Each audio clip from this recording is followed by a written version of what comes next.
Hola, ¿se escucha ahí? Bueno, bienvenidos. Muchas gracias. Hasta luego. Hello, can you hear us? Thank you. Welcome to the second panel of this academic conference in the framework of the World Press Freedom Day.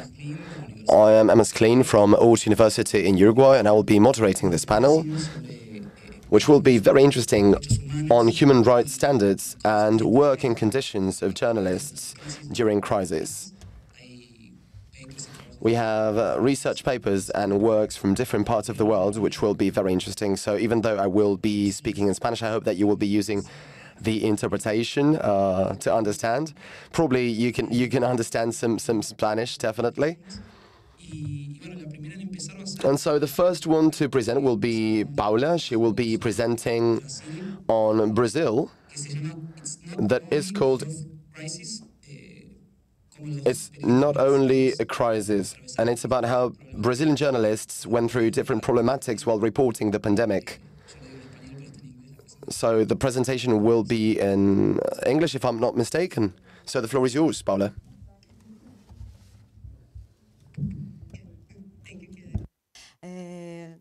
Buenas tardes. Okay, so I will be speaking in English. Good afternoon. UNESCO for their support, Uruguay universities for this opportunity, and the organization. Thanks, Cara. Too.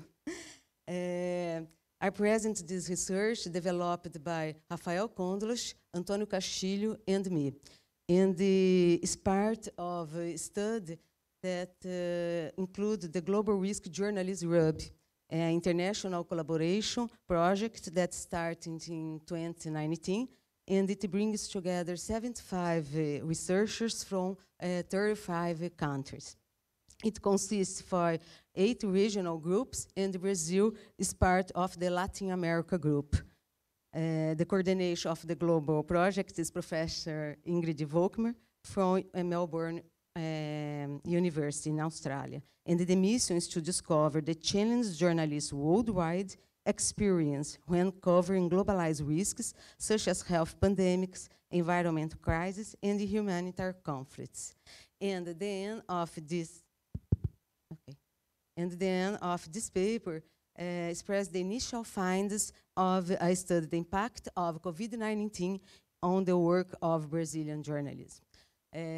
We based the study on the surveys and the reports ABRAGE, FENAGE, as important associations in Brazil, and the qualitative interviews applied to a select group of journalists, 8 women and 10 males. And the different types and posts, like broadcast, newspaper, online, TV stations, and independent media, press officer, and they work in 5 regions of Brazil. The data of Brazilian journalists. In the first 6 months of 2020, 205 journalists were fired. 81 had their employment contracts suspended, and 3,930 suffered a salary reduction. 110 companies to reduce the working day and the salary by 25%. The web survey, Perfil do Jornalista, that included 3,001 responses, 100 responses, conclude the percentage of journalists who work more than 8 hours was high, 42%. And 66.2% of respondents experience stress and at work. 314 journalists died due to COVID in the country. And as the international report concludes, the Brazilian government has not guaranteed access to economic, social, and cultural rights without discrimination, including the right to health and freedom of expression. Quotes, obstacles to freedom of expression and attempts to restrict this right have affected the work of the journalists and the media professionals. Close quotes. In 2021, there were 453 attacks against journalists, media, and the press. 283 were on the internet. President Jair Bolsonaro, as the primary person responsible for individual attacks, 83. 241 attacks by ministers, political allies, advisors, and supporters of the president. 62% of the aggressions originate or had repercussions on social networks, increased by 78.7% the cases that victimizing women journalists. The country is among the most insecure in Latin America for exercising the professional. And the interviews, the findings from interviews, the answers discussed the experience and qualified the indicators point. Attacks on the journalists. For the journalists interviewed, the violence promoted by Bolsonaro is one of the main problems faced by the profession in Brazil today. According to them, a climate of us versus them was being created in which there is an inversion of values, and the press is seen as manipulative and creator of untruths. The journalist said, just an example, in Brazil, in addition to health crisis, we have a major political crisis, a government crisis, mainly from the government against journalists. The other journalist said, people treated journalists like villains. Layoffs and salary cutbacks. The reduction in the size of newsroom in Brazil is a phenomenon that has been happening for some years before the pandemic. But the pandemic accelerated this problem. Journalists from different roles complained. They pointed cuts in the newsroom where they work or newsroom where close colleagues work. And the second point, salary reduction and working hours did not decrease. On the contrary, there was an increase in demand for more news. Protection of journalists against COVID-19. Journalists from TV stations, major newspapers, the independent media, and the agencies in the 5 regions of Brazil gave reports in home office with equipment releases and isolation support. Freelance reporters who cover for this same media were not treated the same. While the editor of TV Globo, da Amazônia, a epicenter in Brazil in the pandemic context, explained all the care provided by the company to employees, such as gloves, masks, and others farms. A freelance reporter who no contaban de alguna manera con el apoyo. Esto demuestra que el periodismo fuera de la sala de prensa está en condiciones aún más precarias. Lo mismo sucede con los periodistas en pequeñas organizaciones. La cobertura de la frontera entre Brasil y Paraguay dijeron que solamente recibieron tapabocas y nada más. Sufrieron ataques de diferentes organizaciones que no querían tener periodistas y comunicar la transmisión del virus en la frontera. Consideraciones oportunas. En más de 20 horas de material registrado, nos dimos cuenta que hay varios puntos que demuestran cómo los periodistas fueron tratados y expuestos a riesgos psicológicos y físicos. La pandemia de alguna manera cerró las casas editoriales y los profesionales se les exigía tener cierta experiencia para poder cubrir las noticias a nivel internacional. Además de las interrelaciones entre los periodistas locales, internacionales y regionales, los periodistas brasileños y los escenarios sociopolíticos y económicos interfirieron con las prácticas profesionales durante la pandemia. En las siguientes etapas de la investigación encontramos similitudes transnacionales en la práctica del periodismo en diferentes países como parte de los riesgos que enfrentan los periodistas a nivel regional. Muchas gracias. Gracias a ti, Paula. Bueno, una de las oportunidades que nos da este tipo de eventos es poder conocer la situación en diferentes países y ver también las similitudes que se dan. Así que en este caso vamos a viajar no uno, sino 2 océanos para irnos hasta India. Están online, espero que nos estén escuchando en este momento. Tenemos a... We have our next speaker online. We have Sanviti Lear to present safety of journalists in developing economics, reporting the pandemics in India. So the idea is to get to know more about the situation of journalists in India.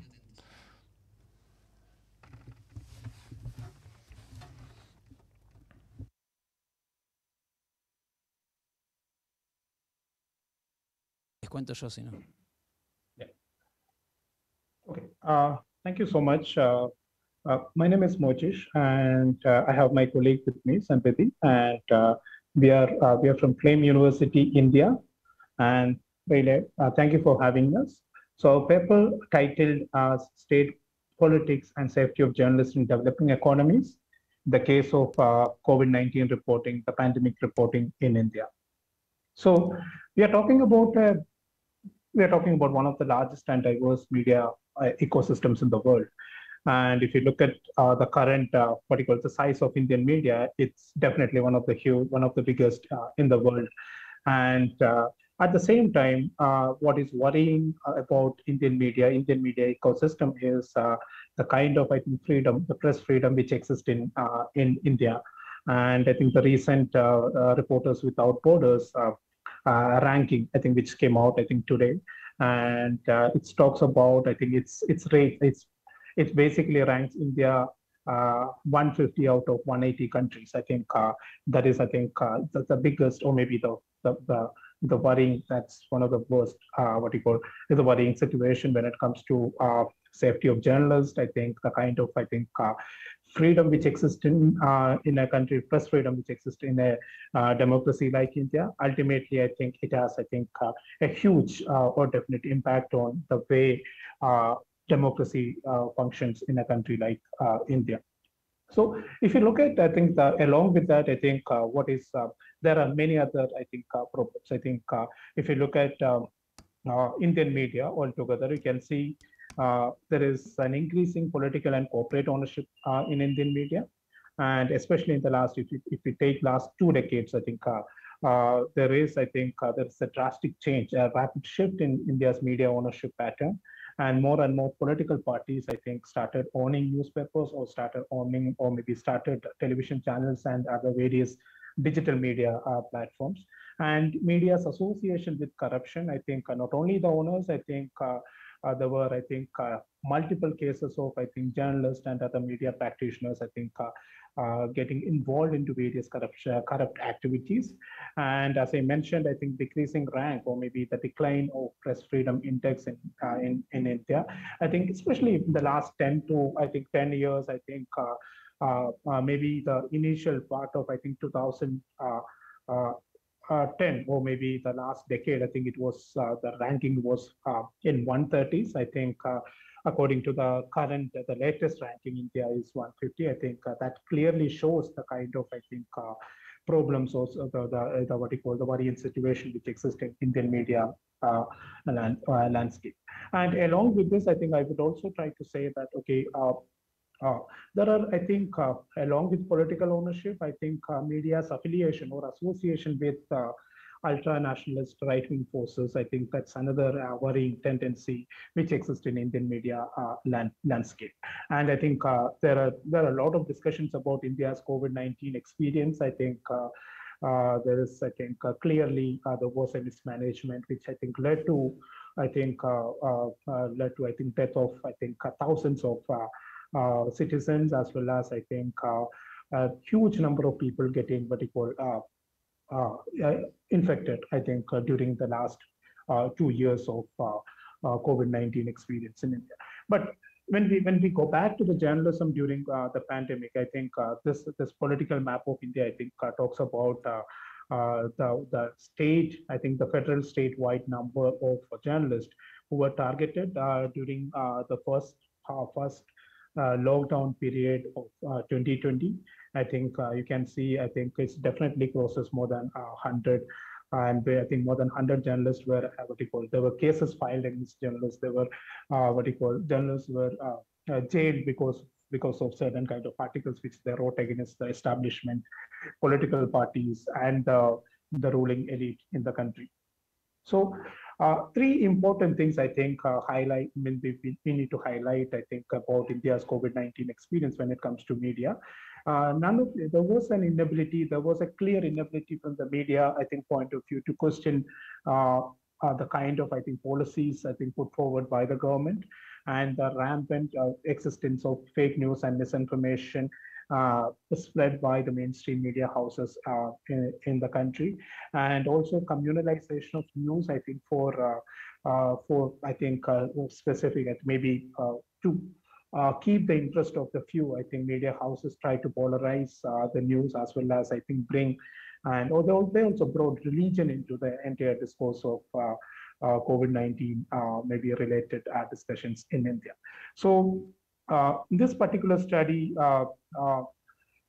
we basically, what we did, I think we took at least 10 to 11 case studies, where journalists were what do you call, there were cases filed against journalists during the first what do you call, the first lockdown period of COVID-19, and the cases from 10th April till 15th of September we analyzed. I think these cases also, I think cases also represent the geographical as well as, I think, media diversity which exists in a country like in India.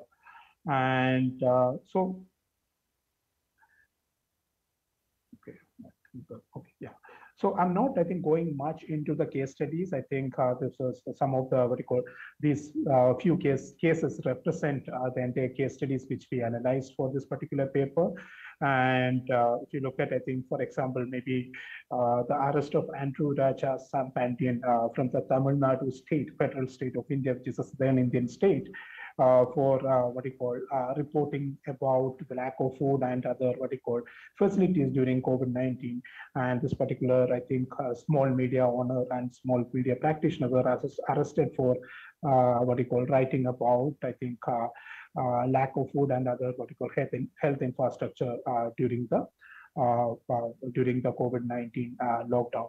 And arrest of journalist Zubair Ahmed, I think, was basically writing something on his own personal social media against the kind of policies which exist in maybe Andaman and Nicobar Islands in India. And maybe another journalist of, I think, Jasveer Thakur, and I think another example, the Himachal Pradesh police, that is a northern Indian state, where they filed multiple cases against the journalists for reporting lockdown violations. So what we did, basically, we analyzed, I think, cases which came from multiple areas, multiple geographical locations of India, and cases filed against journalists and media houses for reporting, I think, certain factual, what you call, or maybe certain realities about what existed at that point of time in maybe various Indian states. Related to COVID-19 lockdown and COVID-19 pandemic. So in the conclusion, I think there are a few issues, I think, which we need to highlight here. I think almost all the media houses which were targeted by the government, and there were small, what you call, the smaller media houses. I think government did not actually target, or maybe there were not many cases filed against, I think, larger media houses in India.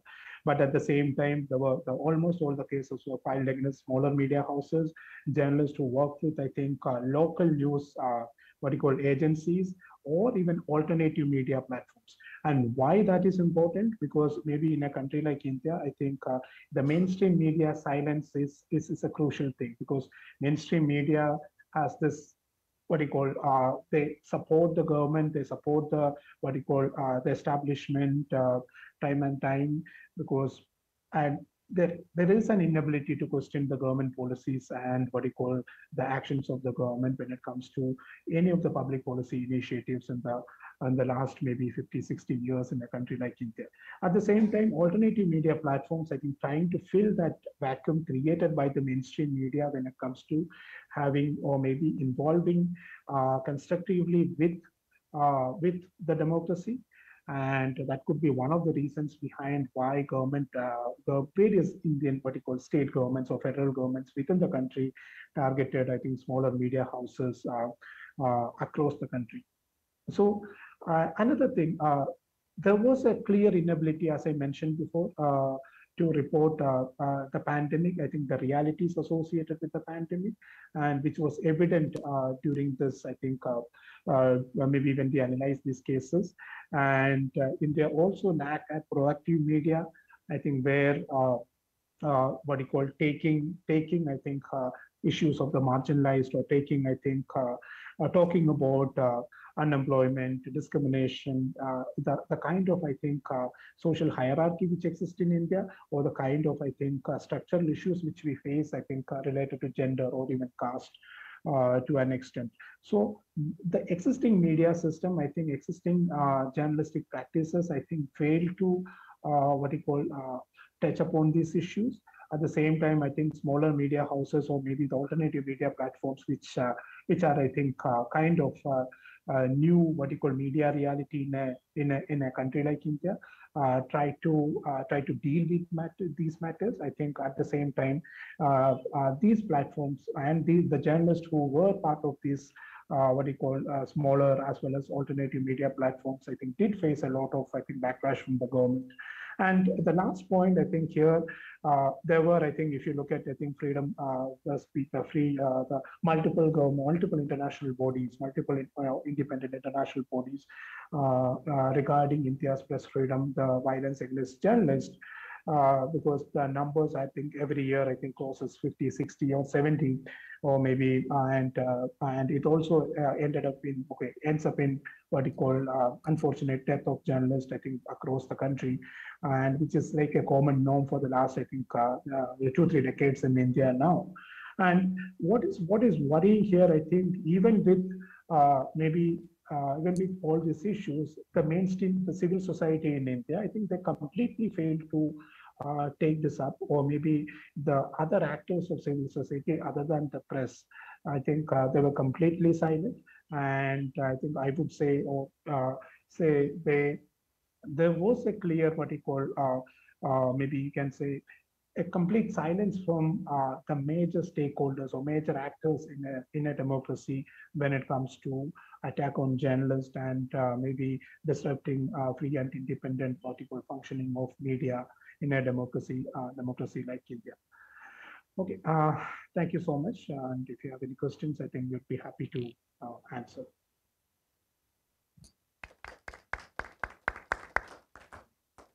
Muy interesante, gracias, Zambiti. Thank you very much, Zambiti, for your presentation and for sharing the situation in India. And now we fly back to Uruguay, and we have another presentation, in this case by Gender and Communication in Pandemic. This has to be with gender, getting closer to the situation of female reporters in Uruguay. Hola. Buenos días. Hello, good morning, everyone. Thank you for allowing me to be here today with you. And as Paula did, I'd like to thank all the organizers of this academic conferences, in particular my colleagues at the School of Information and Communication of the University of the Republic here in Uruguay, and the other universities that have also supported this event, and thanks to which we can be here together. In my case, I will be talking about a study on the working conditions of women journalists in Uruguay. That's why I'm going to do that in Spanish. I'd like to thank the interpreters that will allow everyone to get the message. So this research, Gender and Communication During the Pandemic, an approach to the conditions of female workers in Uruguay.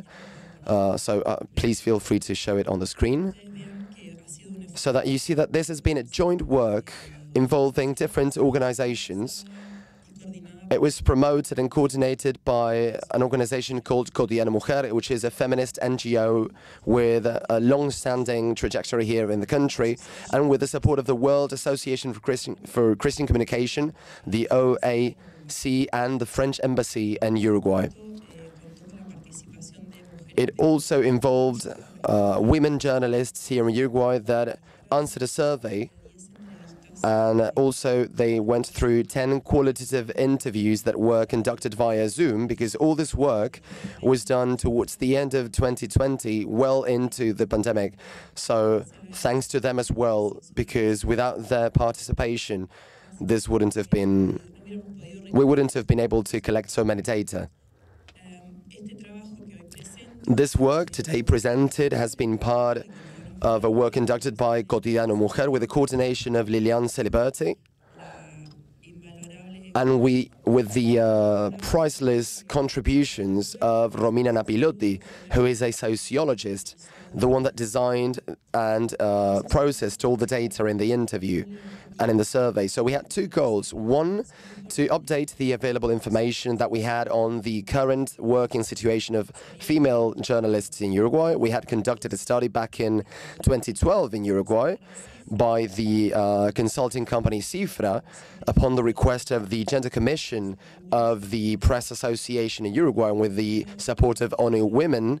But ever since 2012, these data had not been updated on this situation.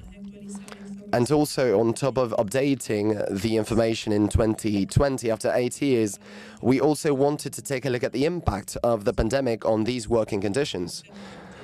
So with these two goals in mind, we drafted this methodology that survey that was online through SurveyMonkey. It was active for over a month in October 2020, and 118 female workers, female journalists, responded, out of which we analyzed all the complete ones, which were actually 101. So we delved into the data of this survey with 10 qualitative interviews. You can see here on the screen, I don't know if you can see it well, but basically we have the profile of those women that responded the survey, most of which are from Montevideo, which is a problem that we tend to have here in Uruguay whenever we do some research in the country.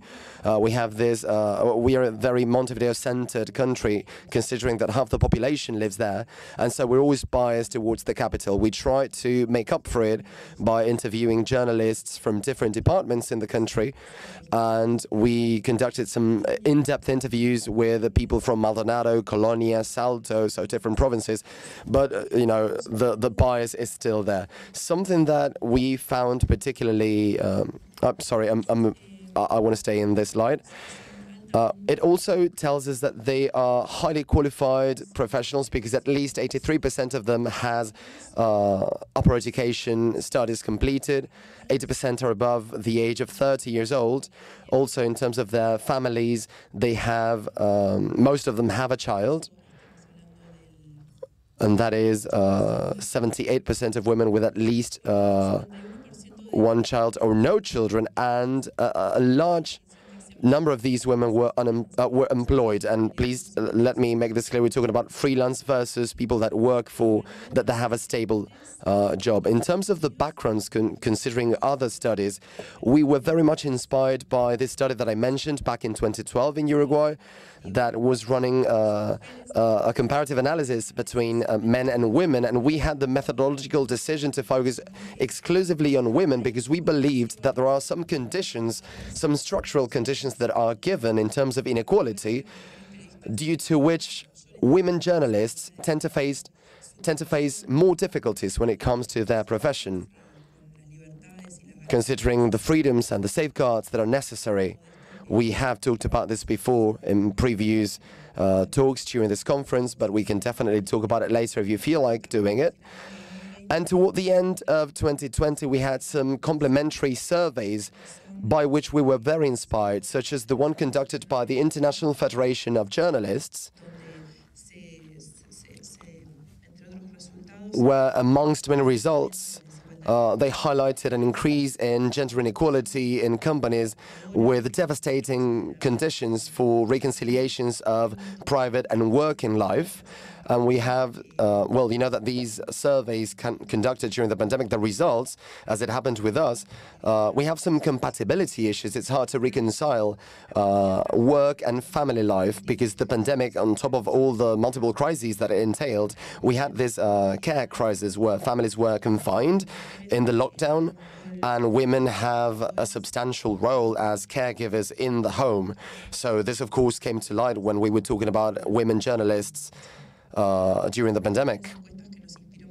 Another survey that was very inspiring was the one conducted by UNESCO in the International Center for Journalists towards the end of 2020 as well, that focused mainly on online violence against women journalists. So you see that this adds to the list, caregiving, but now online violence as well. And in this regard, just to close the methodological part of things, I would like to emphasize that our study was focused on women and had a an intersectional and gender perspective as a methodological option to tackle these issues and to give visibility to an issue that otherwise, in other types of studies or approach, that try to approach journalism or journalists in more generic terms or more universal terms, could perhaps go unnoticed. Just to try to take a look at the results and not to overextend myself, we can move on to the following slide. I picked 3 topics. One of them is the consequence of the pandemic in female media workers that work as not freelancers, the perception of gender inequality also in the workplace, and gender-based violence. We can see some of the results in the screen. I don't know if the font is large enough for you to read, but when it comes to anxiety and stress, 78% of female workers that work for a media outlet mentioned that they had been affected by anxiety or stress when doing their job, and 58% of them attributed that to having to manage multiple tasks while working. Another interesting highlight of our study was when we compared the gender inequality perception index that was that for which the 2012 survey was at the forefront. They had an index based on 5 questions. And so back in 2012, we were not talking about digital violence back then, but they were beginning to analyze the perception of female workers in terms of gender inequality in the work environment, whether it was because of work harassment or sexual harassment by their superiors or co-workers, or maybe the people with which they were working, such as interviewees and the general public, based on 5 questions that appear on the paper. So I don't want to delve into that right now, but they were able to distinguish this based on it. And what we saw in 2012 is that this gender inequality perception by female workers was tripled if compared to the measurements back in 2012. So this gives us an idea. The fact that we are optimistic is because we realize that the index has grown, and that means awareness in terms of the inequalities that women have to face in their day-to-day work. And once we can single these out, we can also work on prevention and also being there for them and helping to fight these inequalities. Concerning online violence, well, data are not so optimistic, so we may move to the next slide. So as far as online violence is concerned, we compared it to the measurement by the International Journalists Federation, and the data that we collected show us that, on the one hand, 46% of women had not been through online violence during their professional experience, which is quite good. We're talking about almost half. But then when we gave them the option of, the option of sometimes or usually, we got 47%. So we can also say that almost the same percentage of people that had not been through a case of digital violence, well, the same number applied for those of them that said that they had been through something like that, and that is very that is significant for a country as small as Uruguay. When we asked about whether or not the level of online violence had changed because of the pandemic, 50% said that it had remained stable, whereas 26% said that it had increased, and 7% said that it had increased dramatically. So the general figures are greater than global measurements done by the International Journalists Federation. So it tells us that we have more violence amongst women journalists. Just to wrap up, because I think that I'm running short of time. As a conclusion, what we wanted to highlight is that all the data that we collected were showing us situations that were very precarious and that had become worse because of the pandemic. I haven't got enough time to share the qualitative data, but we have some testimonials of people that are very illustrative of these very quick overview that we just saw in terms of the survey. And what we wanted to highlight is that the intersectional and feminist perspective as an epistemic or methodological approach is key in visualizing inequality, structural dynamics that are endemic to the workplace, and also that affects, of course, the media.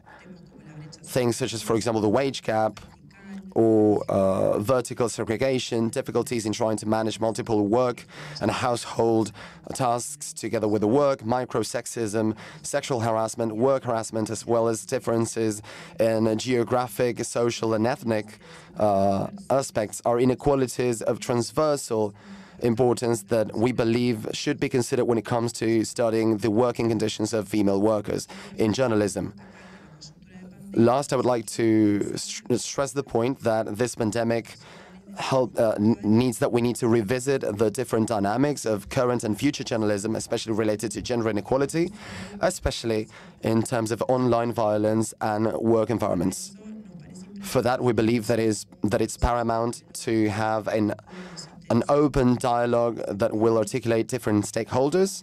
And this conference is a great opportunity for this because we have people from the unions, from professional associations, from companies, state bodies, multilateral bodies, all of which have their own agendas that try to help in terms of human rights, in terms of international treaties, and we need to find a way to articulate it to come up with protocols and prevention measures and places where we can give support. So if a female worker in journalism is feeling harassed before they fear losing the job, they have a place where they can talk about this openly.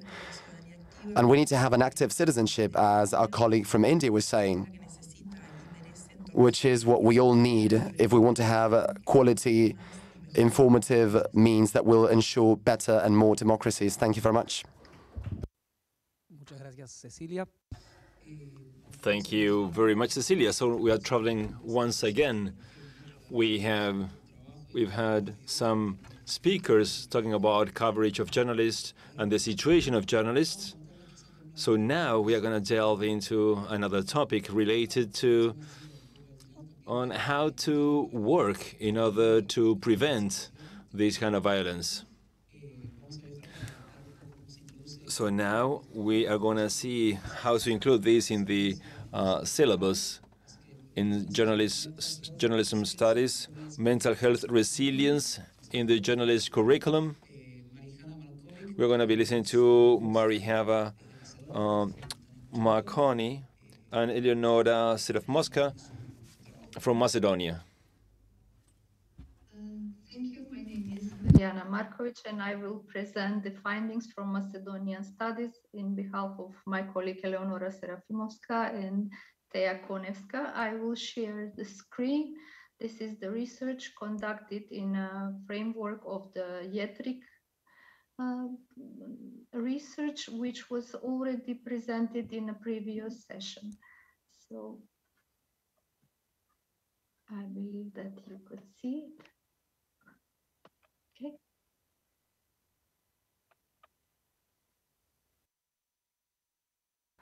This research is about the mental health resilience among journalism students, and to present the wider context of Macedonia, which is important as a clue to have in mind that we should introduce coping strategies and resilience among the students.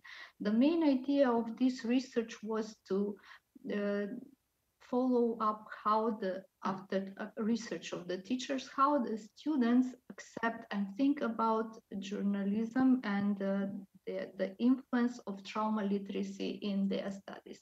So now I will just shortly present the statement of one journalist in Macedonia who said that journalism is the very risky profession and that they are always in the front line covering traumas, traffic accidents, deaths, refugee crisis, political brutality, and when they produce their news, they are also, and most of the time, exposed on verbal, even violent, physical violence. So the research question of this study was to explore the attitudes of journalism students in Macedonia toward the introduction of trauma literacy in the curriculum that aimed to build resilience as a part of journalism degree. First of all, we defined what is mental health, and That's why we use the definition of World Health Organization, which is that mental health is well-being of the citizens, and it is connected with the cope with normal stresses of life. Person can work productively, and it is able to make a contribution to his or her community. Then, speaking about trauma literature, it is ability to respond in healing and regenerative ways to behaviors, circumstances rooted in trauma, which means that people are able to understand themselves and the feelings of others and take responsibility for their actions. So we did two research. One was online questionnaire and another one focus group with journalism students. The findings show the following results. The journalism students completely understand the impact on the reporting of traumatic events on journalist mental health.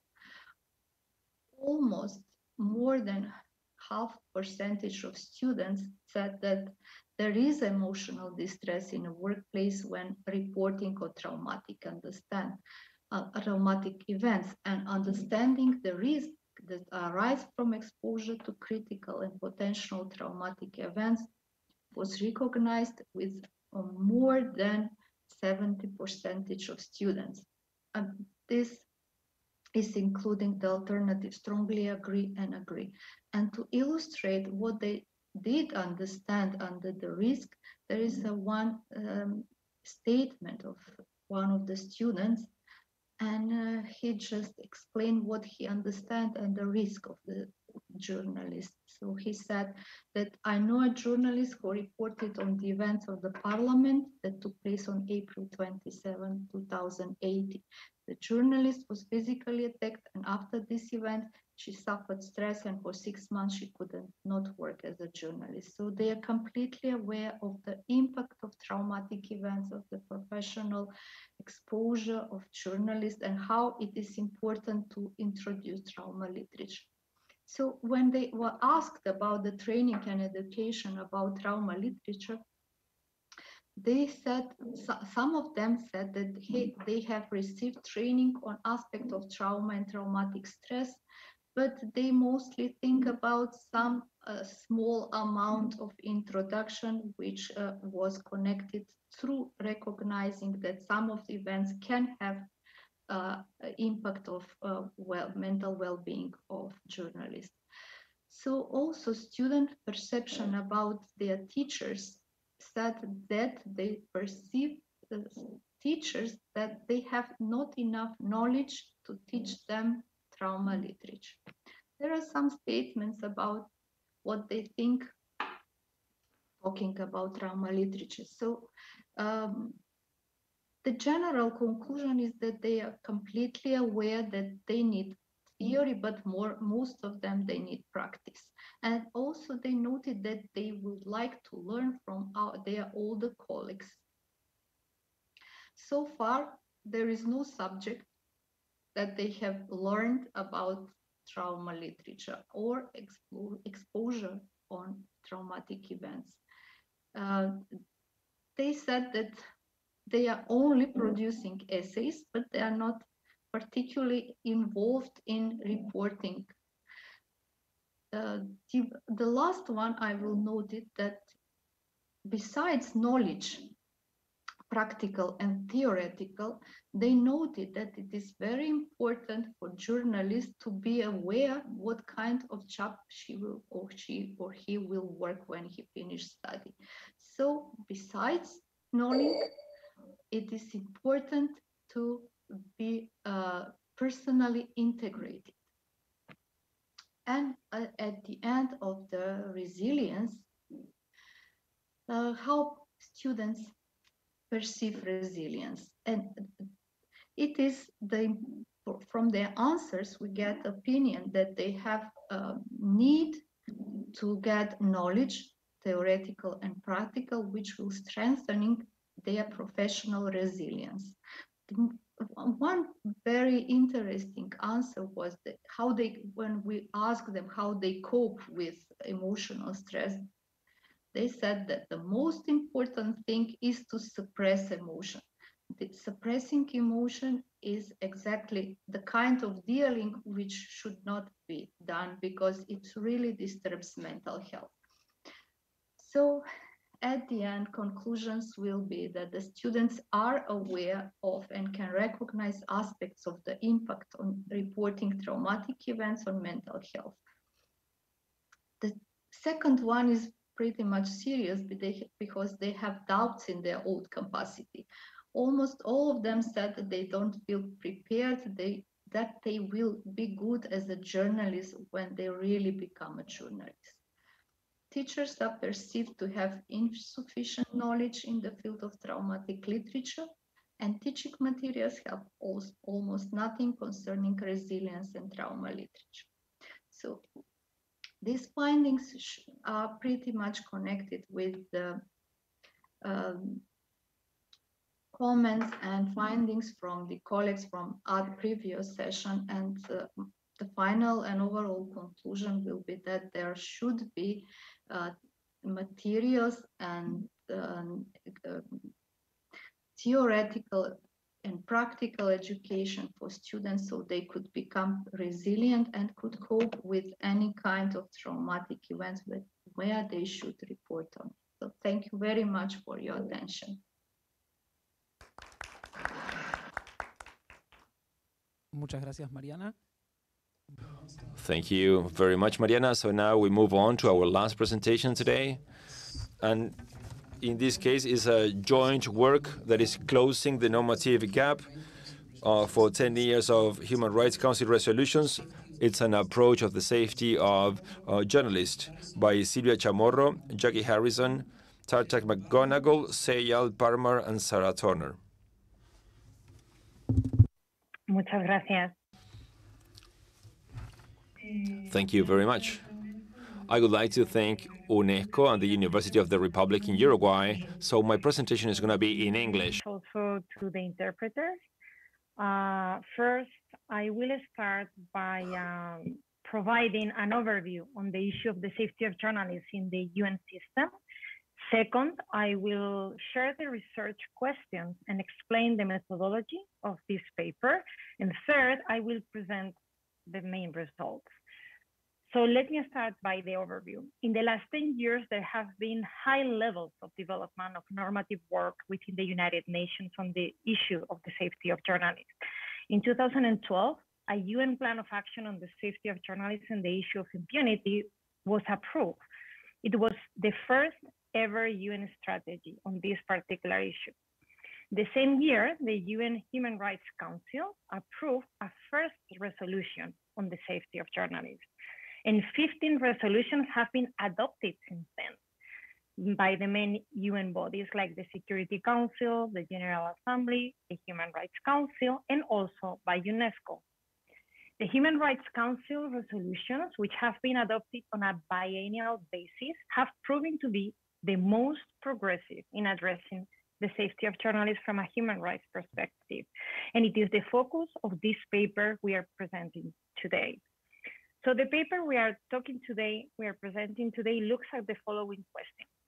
How have these Human Rights Council resolutions evolved? And what do they reveal about how the issue of the safety of journalists is addressed by the Human Rights Council? And what are the shortcomings and gaps in the protection of the safety of journalists offered by this resolution? To answer and respond these questions, this paper first undertake a qualitative document analysis of the resolutions in 5 analytical categories. The first 3 categories, prevention, protection, and prosecution and remedy, reflect the widely recognized 3-part approach for addressing the safety of journalists implemented by the UN bodies. The fourth analytical category, which is gender, captures the growing recognition by the UN of the importance of the gender dimensions to the safety of journalists.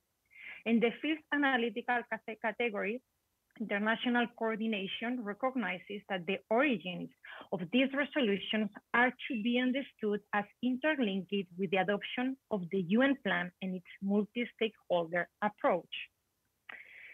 So this about how we have done a qualitative document analysis of this resolution.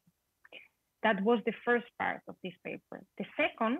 Secondly, the paper undertakes a context analysis. And we look at how the resolutions have evolved in parallel to the trends and challenges on the safety of journalists that have been identified by a selection of UN and civil society reports. And finally, based on this analysis, this paper identified the normative gaps that should be addressed in order to properly respond to the most pressing challenges to the safety of journalists in the years to come. So based on this analysis, the content, the context, and the gaps, we conclude that it is clear that Human Rights Council resolutions are a dynamic and constantly evolving process. The analysis has shown that new resolutions build on preceding resolutions in several ways by, for example, refining the language that has been used in the past, developing the details of the measures that have been proposed at one point, expanding the focus of the proposed measures, and also responding to some of the latest emerging threats. This paper, however, has identified normative gaps in prevention, protection, and prosecution and remedy, and also on the gender approach and international coordination. We have identified some gaps that need to be addressed in future Human Rights Council resolutions in order to properly respond to the most pressing challenges to the safety of journalists. So let me share with you a few of these gaps that has been identified in this research. When it comes to prevention, our first analytical category, we see a few challenges that need to be addressed. For example, having UN and civil society reports identified an increasing use of defamation laws to silence journalists, resolutions can call to decriminalize defamation in line with the UN General Comment 34. Also, there have been many emergencies in crisis situations for journalists around the world. And this also needs to be addressed. For example, resolutions can include language on the need for coordinated emergency response mechanisms to provide safe houses, safe passage for journalists, as well as emergency visas for them and their families. When it comes to the second category, protection, we have also identified some gaps. For example, resolutions can include a call to states to create state-led initiatives on the protection of journalists, from protection mechanisms to informal working groups. Also, there is a need to increase and reinforce the protection of journalists during protests. And resolutions can also be reinforced in line with UN General Comment 37 that specifies that this protection should also take place to journalists when an assembly or a protest is declared unlawful. The third category of analysis, prosecution and remedy. While the resolutions have called for effective investigation, there is a gap to specifically call on states to ensure that the lines of inquiry that connect violence, threats, and attacks with journalistic activities are exhausted.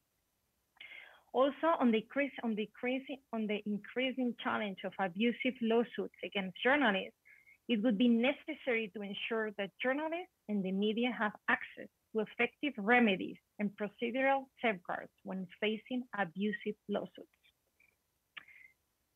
When it comes to the fourth analytical category, gender, what we have seen in our research is that the main step identified is that the UN can take in terms of gender is to move from addressing the safety of women journalists to mainstreaming a gender and intersectional approach for all journalists. And finally, when it comes to coordination, a strong call for states to better coordinate among the various existing initiatives can also be included in future resolutions. So let me conclude. We see that the dynamic and evolving character of the human rights resolutions make it realistic that the suggestions that are made in this paper can be taken into account in the next Human Rights Council resolution in 2022.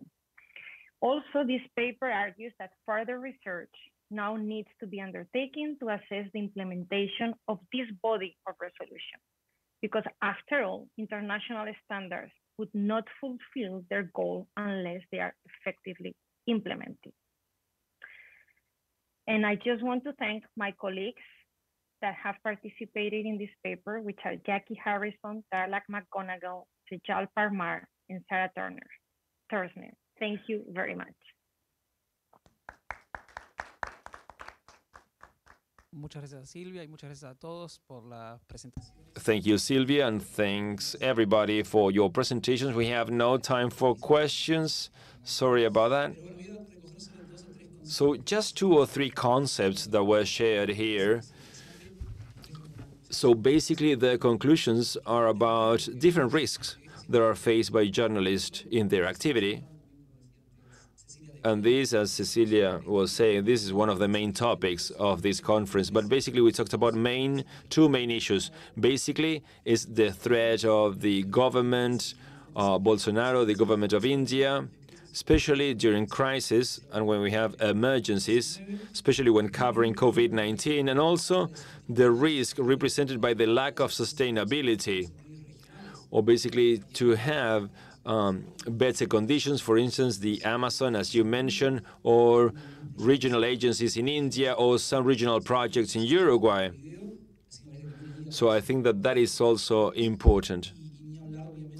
Not to mention, of course, gender inequality and the need to improve the situation of female reporters.